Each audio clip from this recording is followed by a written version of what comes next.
Like and subscribe and click the bell icon to get new video updates. The buck stops here. Buckley's 5 takeaways from round 5. The buck stops here. Nathan Buckley has explained his 5 key takeaways from the weekend of footy. Bucks heaped praise on Carlton's list management and believes a key saint is the next number 1 forward in the competition. 1. V8 Melbourne are only playing on 4 cylinders. Melbourne kicked 1 point from front half turnovers in the first half on the weekend and then 3 goals 1 behind in the second half, he said on SEN Breakfast. Now that's not exceptional, they only had 21 front half turnovers.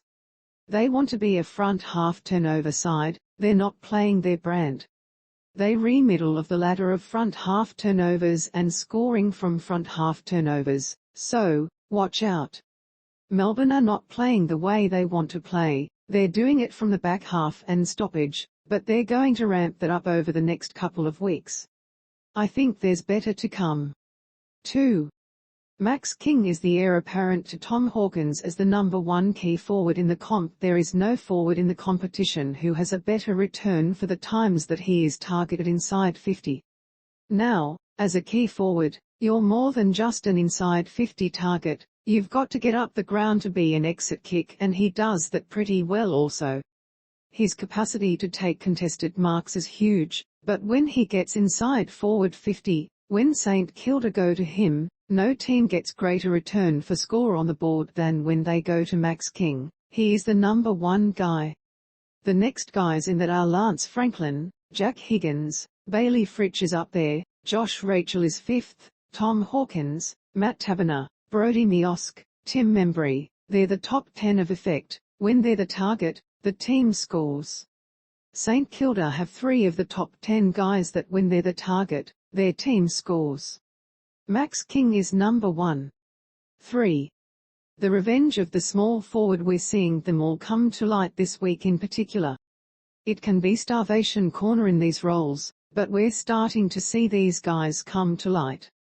Higgins kicked 5, Moore kicked 4 in the first half on Monday, Weightman kicked 5, Rachele has now kicked 12 goals for the season, he's only 4 goals off the Coleman medal leaderboard at the moment.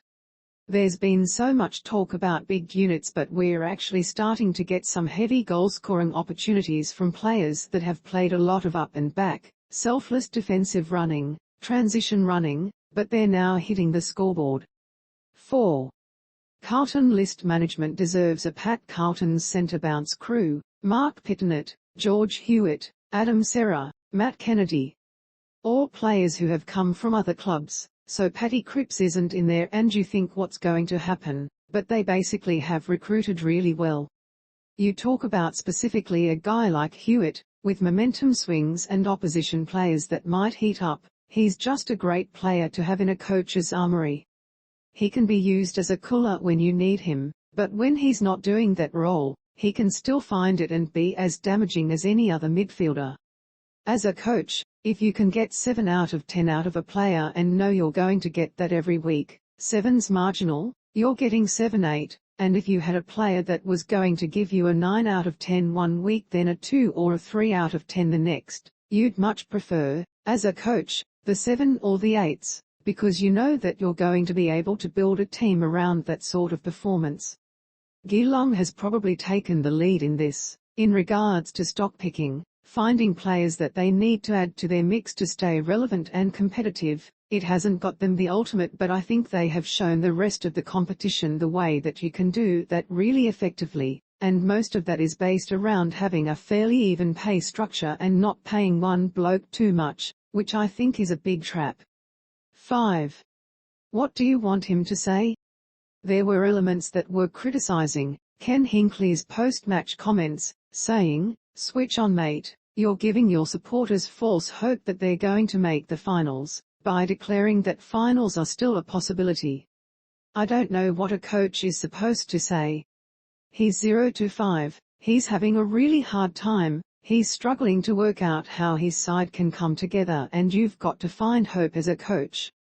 You've got to find a reason and a method and a pathway of the muck that you're in, and Liam Matthews always used to say, when you're talking in a press conference, you're not talking to the public, you're actually talking to your players.